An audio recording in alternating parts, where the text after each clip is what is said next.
Elite Club, happy November. Look at that. We are rounding the bases and we're almost ready for 2020. Oh my God. It's coming around the corner. It's go time, you guys. So I'm under the weather. So I've got a lozenge just in case I start hacking. I've got my water, so we're good.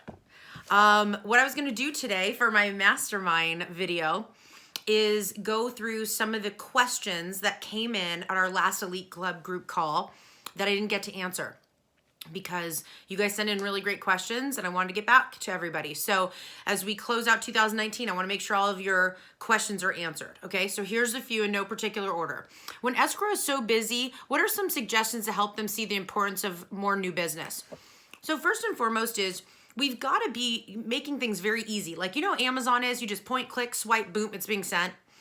We are gravitating to that mentality.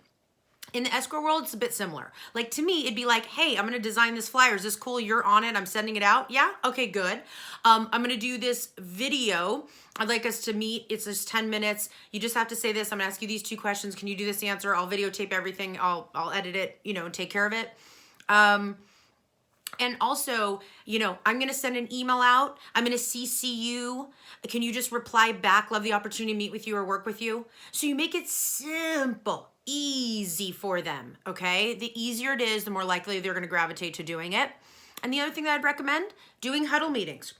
1 to 4 meetings a month with your escrow officers or escrow officer and sitting down with them and telling them about wins, challenges, target goals, expectations, you know, your forecast, what you're looking to do, and just be open and real with them. Okay, so that would be that. Next question I got, how do you best use the bold coaching from Keller Williams and turn it into your own for coaching? I will say this. Any coaching, anything you learn from me, anything you learn from Bold, anything you learn from online, anything you learn from a seminar you go to, start piecemealing these things together and embed it back into consulting and coaching and these offerings to your clientele. So basically you're finding the parts and pieces that click. You like the project book, share it. You like the 12-step, share it. You like the lead converter, share it. You like the whole Facebook and the whole, you know, social media and how you can keep them accountable, share it. And tell them you want to be their accountability partner in it. That was a big thing that I did when I was in sales, was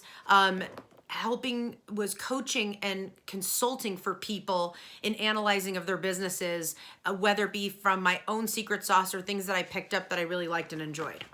So create your program based on what clicks and you like and what interests you. Next, would you recommend to do a Fidelity Agent 1 class for the new iBuyer updates or present in a new live video? Hold on, let me get rid of this thing. Or present it in a live video on Facebook. I would say do both. You know, the iBuyer thing is becoming like the new wave of what it was with short sales, foreclosures, all that kind of stuff. When it was like, when social media just got here, like it's the new word, it's the new vibe, it's the new pulse on the market, it's the new listing appointments. It's just it's a whole new culture coming into fruition. So the more you do with it, the better. Yes, class. Yes, a video on it, you know, expose as much as you possibly can. So you could be the forefront, you know, mascot for it. In other words, that you're bringing out that messaging. 100%. Next, agent wants me to write a newsletter and create a brochure. I help with the verbiage on some cards and marketing pieces, but I don't want to have the responsibility of creating an entire campaign. I've tried before to be different and value added, but they tweak it to death because it's free. How do I decline? This is what I say to people. I am a proofing specialist. I want you to whip something up. I want you to put something together. I want you to find all your parts and pieces, bring it to me. I'll put my eyeballs on. I'll dot all the I's, cross the T's, add a little flavor, a little flair, and I'll send it back to you. But to create something from scratch, what I would do is find somebody who's really, really great. Sorry, my printer is going off. My team's sending stuff over. Is really, really great. Oh, I'm going to move out of the way. All right. So it's not noisy and you guys can hear me good. I am not, what was I lost my train of thought. What was I saying? Oh, find somebody that you really, really like that is a great marketing person that can help you, you know, be a great referral. So when you do get into this circumstance, that you can refer to them, you know what I'm saying? And be like, I've got this person that needs some creative marketing stuff done, you know, blah, blah, blah. And see if they'll be able to kind of step in and help as a consultant for you. So they're part of your team. So in a way you are supporting them and helping them, and you were the key factor in getting them the content. Also remember, there's free newsletters with Fidelity Home Warranty. So connect with your home warranty rep to get a copy. They have one monthly, so you can get it to them. It's very generic articles, but they're powerful articles and it looks really great.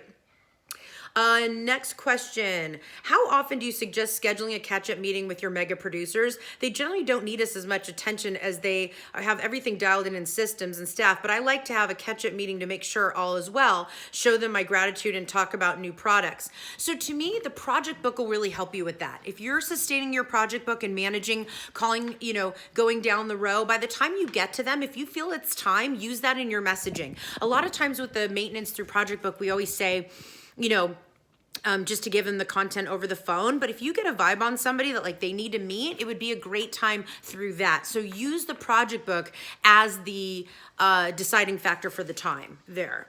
That would be helpful. And the other thing too is also communicating with them and saying like, how many times a month do you want to sit down and connect? I did that with like my top 10, and I got to realize like some were like, never, we're good. And someone's like once a month and once a quarter. So it was nice to know that. And then I was meeting those expectations by day plan, putting in my day planner. Next question. Not a lot of people work from offices in my area, but home warranty rep and I are teaming up to visit some smaller brokerages, and we need to get past the gatekeepers and try to get into the office meetings or with a broker owner. Best pop by gift or ideas that's inexpensive but fun for a new office. So to me, especially where you're at in Arizona, this person who asked, there's more flexibility in Arizona is what I've noticed. And what I would do is befriend the gatekeeper. I always bought like a little necklace or, you know, some little tchotchke or something that I would put like in a company cup or mug or whatever, or any type of company paraphernalia stuff in a cute little swag bag or thing that you can, you know, doll up and drop off to them with a note that say, thanks for all your hard work and being so sweet to us, and we appreciate you so much. So you really are planting seeds that way. You can also bring a plant in, only if it's in compliant in your area. I think in Arizona you can put a plant on their desk and like want to plant a seed. I love the opportunity to meet with your agents. So things like that, just kind of clever, little unique, different things. But always bringing in things that people need. Maybe it's a drink from Starbucks. Maybe it's lip balm. Maybe it's, you know, in the hot summer, some SPF cream, you know, things like that. Just fun little things that are kind of catchy and edgy. And of course, something really cool and fun and unique for the holidays. Again, it has to be compliant. So make sure your area that works there. Next, this is a Washington-based question, but what's the best conversation to have with a buyer broker to get them to scratch out the competition when making an offer? Part of getting people to learn a new way of doing business and handling, putting you into contracts or scratching out competition is educating them. It's talking to people, you know, write me in when you represent the buyer, write me in when you represent the seller, you know, put me in the contract, write my name out, you know, that I'll work for every deal, whichever side you represent, is communicating, talking to them, and educating them about writing you in. I put it in my messaging when I would speak at offices, put it in your messaging when you do videos, put in your messaging on your signature reply. So it's so important that you are telling people what it is that you need and want. We can't force anyone to do anything, but we could definitely be suggestive and make it easy for them to understand exactly how to get it done. All right, everybody, those are just a few questions I wanted to answer from the audience. Thank you so much, and looking forward to having a successful month. It's the month of Thanksgiving, so I just want to give thanks and gratitude to every single one of my Elite Club members. I love and appreciate you all. Have a great day.